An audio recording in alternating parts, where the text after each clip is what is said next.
Let's go.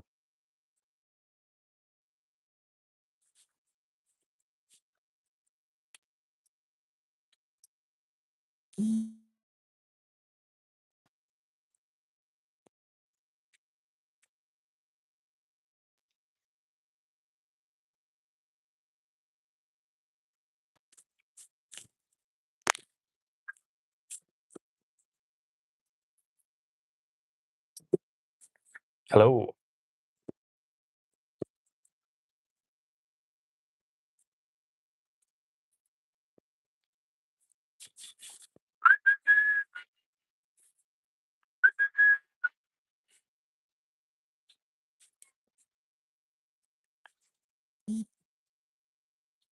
Here we go.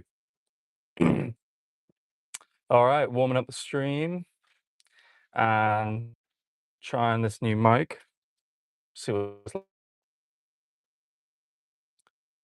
And um,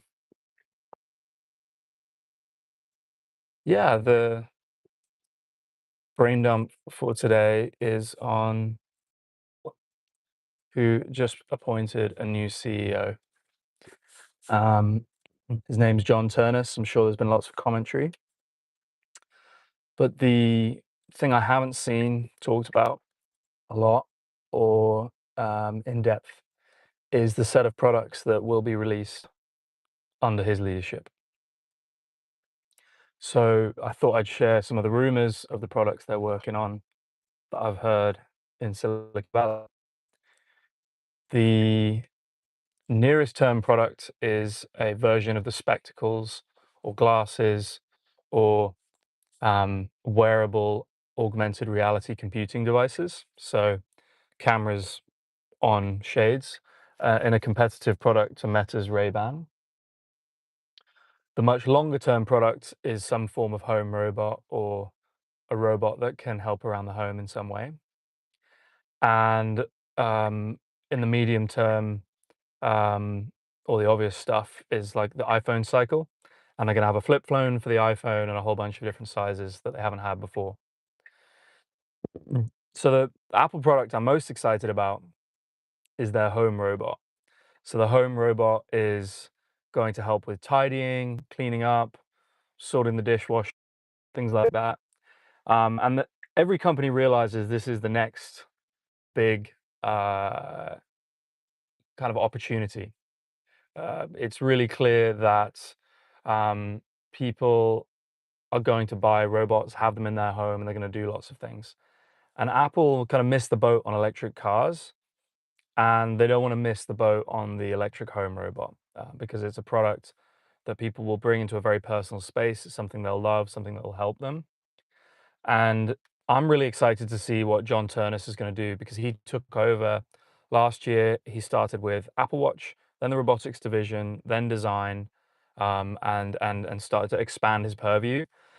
And that was what gave Tim Cook the confidence that it was time to transition from him being the CEO to John Ternus being the CEO.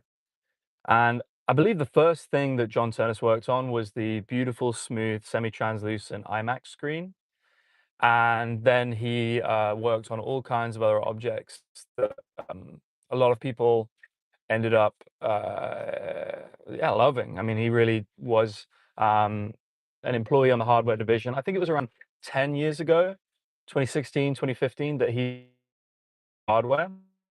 But he's had an amazing run, and he's done a phenomenal building the products, shipping them on time, also managing the manufacturing. So the creation of the manufacturing processes, and those factories they work with in China. Um, John Ternus, as I understand, was like very involved in the back and forth between California and China and building all of that up. And has done a phenomenal job in that respect. The thing I'm still trying to understand is like what is the social acceptability around cameras in your glasses? Personally, I find when somebody comes into a kind of social situation wearing the Meta Ray-Ban glasses, I'm asking them to take them. Meta are going to do with my data, and I don't trust I just don't trust Mark Zuckerberg at all. Like, my sense is he's always going to mine the data or go too far or compromise on people's privacy. And so when Apple released some kind of augmented reality glasses, that is glasses I can wear around day to day and start to see visual overlay or software overlay. I'm interested to see what kind of balance they strike and whether their reputation for privacy will see them through. And then in the near term, the flip phone, I've used a Samsung Galaxy Flip, I believe, and the way it pops book of UI is really nice actually. Like it's amazing to have that much screen real estate around in your pocket. So I'm excited to see what they do on that front. But for me, the real uh, big opportunity and the thing that I think and is the robot home and the robot in a small business. And I think Apple knows that that is a new massive consumer electronics category, and they're playing around in that. The other product is that I've heard rumored is a reinvention of the HomePod to make it much easier to communicate with family and just passively, like, for families that are remote, like myself, or want to communicate with home, just having something in the kitchen that you can kind of easily portal into. And that's actually a product that Facebook released pre-COVID that I really loved was the Portal. It was just a dedicated calling device for your family, but they shut it down because it was too small. It was kind of like a large iPad with a base that could really fit well in the kitchen. But yeah, so the exciting thing for Apple is just to have this like fresh new direction, have a true hardware genius in charge, and see where John Ternus takes it. Everything I've heard of incredible. Like he's just revered as an amazing leader, no nonsense, hard driving guy. And the difference in leadership will be fascinating. Um, and my understanding is that he's just willing to make hard decisions and go with it instead of seeking consensus among all his executives. And that will be quite a contrast from Tim Cook, who often kind of wants everybody bought in on every decision, which is quite a large contrast to Steve Jobs, who had a very specific point of view on how things should be and would do them. But as a person who loved the company for more than half my life, I became an Apple customer when I bought the MacBook Air when I was 18, and I became kind of an iPhone user, I think, at 19. And so half my life has been spent using these products, trying them out, building software for them, spending time with them. And I'm very excited to see this next generation. The other thing that I think may have not been picked up enough upon is the elevation of John Sarugi, who led their chip design and amazing architecture shift in the way they do chips, is now elevated to head of hardware. And I think that was done to keep him around because he wanted to take on more responsibility and do more inside the company. And if anyone here is like using a MacBook, you'll know that the improvement in the performance of MacBook over the last 5 years has just been extraordinary. I mean, there's amounts of information, handle loads of applications, and barely touch the fan unless you're crunching a large video file or some kind of model. And that leads me on to the most important thing. Obviously, the intersection of hardware and AI is the I think next battleground, and they know it.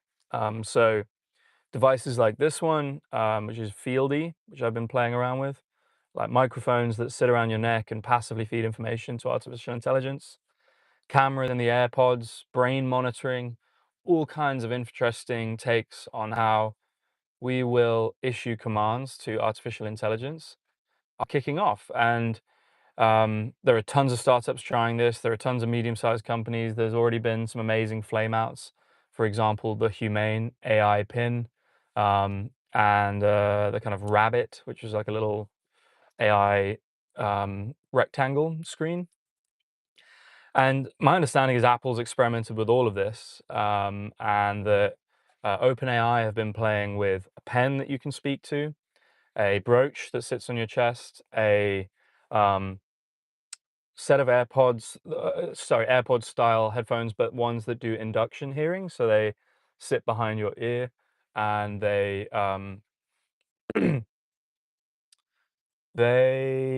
are something where you can listen to and talk to AI while also hearing the real world. So through induction, it's something you can chat to.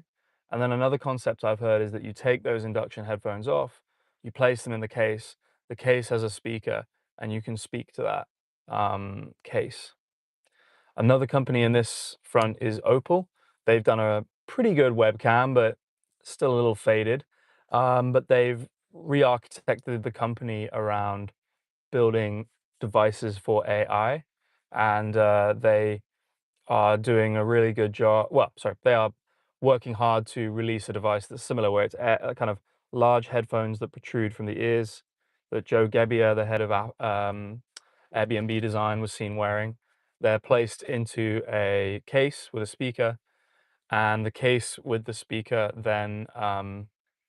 uh, then is something you can talk to. So trying to do lots of experiments around how do you get the best microphone, the best pickup, the best interaction between an AI and a human using voice, and how that kind of crosses over with hardware and software and services, I think is a giant open season for startups like this one who've built a really fun little device, as well as Apple. And so that's the kind of set of categories of hardware that I think John's exploring with Apple is um, AI devices, robotics, glasses, and more intimate home objects that you'd want around. So yeah, it's just my brain dump on the things that I've heard that are going on with Apple, some of the products that might be coming, and the collaboration between Johnny Ive's design studio and OpenAI. Yeah, those are just some rumors. All right, cheers. Bye bye.